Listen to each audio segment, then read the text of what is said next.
കണ്ടടാ കണ്ടു. നമ്മുടെ അണ്ണന്റെ ലാസ്റ്റ് പടവും കണ്ടു. ഞാൻ ഈ സിനിമ കാണാൻ പോകുന്നതിന് മുമ്പ് തന്നെ ഇതൊരു വലിയ സംഭവമായിരിക്കുന്നൊന്നും ഞാൻ കരുതിയിട്ടല്ല ഒരിക്കലും പോണത്. ഒരുപക്ഷെ ഏറ്റവും താഴ്ന്ന ലെവലിലുള്ള ഒരു ലോ ലെവലിലുള്ള ഒരു പടം ആ ലെവലിൽ പോലും വരാമെന്ന് പ്രതീക്ഷിച്ചിട്ടാണ് ഞാൻ ഈ സിനിമ കാണാൻ പോയത്.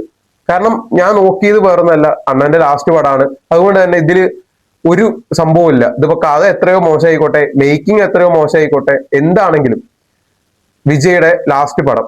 വിജയ് എന്ന് പറയുന്നത് ഞാൻ വലിയ ആരാധിക്കുന്ന വ്യക്തിയൊന്നും അല്ല വിജയ്. അങ്ങനെയാണെങ്കിൽ എനിക്ക് ആക്ടിങ്ങിൽ എനിക്ക് സൂര്യയാണ് ഇഷ്ടം. ഈ വിജയ് എന്ന് പറയുന്നത് ഇപ്പൊ നമ്മൾ ആക്ടേഴ്സിന്റെ കാര്യം പറയുകയാണെങ്കിൽ ഒരിക്കലെങ്കിലും ഒരിക്കലെങ്കിലും ഒരു വ്യക്തിയെ അദ്ദേഹത്തിന്റെ സിനിമ കാണുമ്പോൾ അദ്ദേഹം എന്റർടൈൻ ചെയ്യിപ്പിച്ച ഒരു വ്യക്തിയാണ്. ആ ഒറ്റ ബേസിസിലാണ് ഞാൻ അദ്ദേഹത്തിനെ ഇത്രയധികം ഇപ്പോ മിസ് ചെയ്യണത്. ഈ സിനിമ കഴിഞ്ഞപ്പോൾ മിസ് ചെയ്യാനുള്ള കാരണം പുള്ളിയൊക്കെ ചെയ്തു വെച്ച എത്രയോ എത്രയോ പടങ്ങൾ, അത് പലർക്കും പല അഭിപ്രായങ്ങളായിരിക്കാം. പക്ഷെ ഒരു പോയിന്റിലെങ്കിലും ഒരാളെ അത് എന്റർടൈൻ ചെയ്യിപ്പിച്ചിട്ടുണ്ടാവും. അതല്ലാതെ ആർക്കും പറയാൻ പറ്റില്ല. അതുകൊണ്ട് തന്നെ ഇവിടെ ഹെയ്റ്റേഴ്സ്, ഫാൻ ഫൈറ്റ്, അത്തരം സെറ്റപ്പുകളൊന്നും ഒരാവശ്യമില്ല. വിജയ് ആണ്, കഴിഞ്ഞു. CM ആയി, അങ്ങോട്ട് പോയി, കഴിഞ്ഞു. അതോടുകൂടി കഴിഞ്ഞു. ഇപ്പൊ ജാനുവരി 9-നോ 10-നോ മറ്റോ ഇറങ്ങേണ്ട ഒരു പടമായിരുന്നു. അത് വേറൊരു കാര്യം. ഈ പടത്തിനൊക്കെ സെൻസർ സർട്ടിഫിക്കറ്റ് കൊടുക്കാതിരുന്ന ആൾക്കാരെ എന്താ പറയാ, ഒരാളെ എത്രത്തോളം ഇങ്ങനെ തകർക്കാം എന്നൊക്കെ പറയണതിന്റെ വാട്ട് ബ്രോ, ரொம்ப കഷ്ടം ബ്രോ, അത്രേനെ പറയുള്ളൂ. പിന്നെ സിനിമയ്ക്ക് വരികയാണെങ്കിൽ ഭഗവന്ത് കേസരി തന്നെയാണ്. ഇതിന്റെ 70% ഭഗവന്ത് കേസരി, 30% അണ്ണന് വേണ്ടിയിട്ട്, അതായത് വിജയ്ക്ക് വേണ്ടിയിട്ട് ചെയ്തു വെച്ച കുറെ കാര്യങ്ങളുണ്ട്. അതാണ് ഈ സിനിമ. ഞാൻ ഭഗവന്ത് കേസരി കണ്ടൊരു വ്യക്തിയാണ്. അതില് ബാലയ്യയുടെ ആക്ടിങ് ആണെങ്കിലും എനിക്ക് ആ പടം അത്ര വലിയ പ്രശ്നമുള്ള പടമായിട്ടൊന്നും തോന്നിയില്ല. പിന്നെ ബാലയ്യയുടെ പടങ്ങളെ വെച്ചൊക്കെ കമ്പയർ ചെയ്യുമ്പോൾ ഇതും ഡാക്കു മഹാരാജും എനിക്ക് പേഴ്സണലി ഇഷ്ടപ്പെട്ട ഒരു പടം തന്നെയാണ്.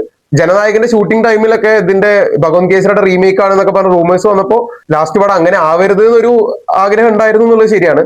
പക്ഷെ എന്തോ ആവട്ടെ, അവസാനത്തെ പടമായിട്ട് ജനനായകൻ വന്നു. എനിക്ക് കുറ്റം പറയാനാണെങ്കിൽ ഈ സിനിമയിൽ നിറയെ കുറ്റം പറയാനുണ്ട്. അങ്ങനെ ഇരുന്ന് കഴിഞ്ഞാൽ ഒരു പക്ഷേ ഈ വീഡിയോയുടെ പകുതി മുക്കാലും ചിലപ്പോൾ കുറ്റം മാത്രമേ ഉണ്ടാവും.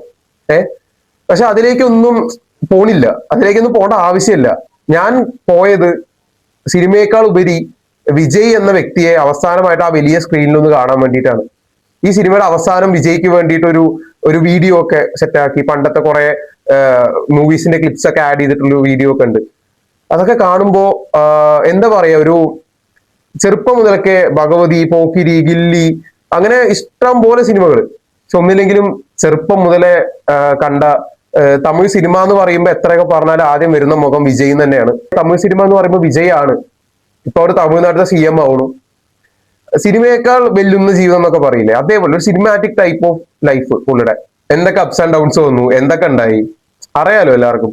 പിന്നെ ഈ സിനിമയിൽ മൊത്തം ഭഗവന്ത് കേസരി ആണ് ഇതിന്റെ മെയിൻ കോർ ആയിട്ട് പോയിക്കൊണ്ടിരിക്കുന്നത്. ആ ഭഗവന്ത് കേസരിയിൽ പുള്ളിക്ക് വേണ്ടിയിട്ട് പ്രത്യേകിച്ച് ആ വില്ലൻ സൈഡിലൊക്കെ കുറച്ച് സ്റ്റോറീസിൽ കുറച്ച് മാറ്റങ്ങളൊക്കെ വരുത്തിയിട്ടാണ് ഈ സിനിമ പോയിക്കൊണ്ടിരിക്കുന്നത്.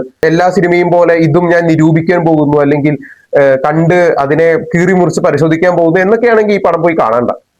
അങ്ങനെയാണെങ്കിൽ കാര്യമില്ല. എങ്കിൽ ഈ സിനിമ കണ്ടു കഴിയുമ്പോൾ എത്രയൊക്കെ ആയാലും വിജയ് ഒരു സംഭവമായിരുന്നു എന്നുള്ള കാര്യം മനസ്സിലറിയാതെ നമ്മൾ പറയും.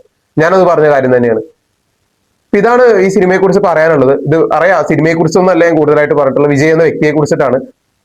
അതാണ് ഇത് അവസാനത്തെ പടമല്ലേ, അത്രേ പറയുള്ളൂ. അപ്പോൾ നിങ്ങൾ കണ്ടവരാണെങ്കിൽ അഭിപ്രായങ്ങൾ പറയാം, കാണാത്തവരാണെങ്കിൽ പോയി കാണാം. അപ്പോ ഓക്കെ, ബൈ.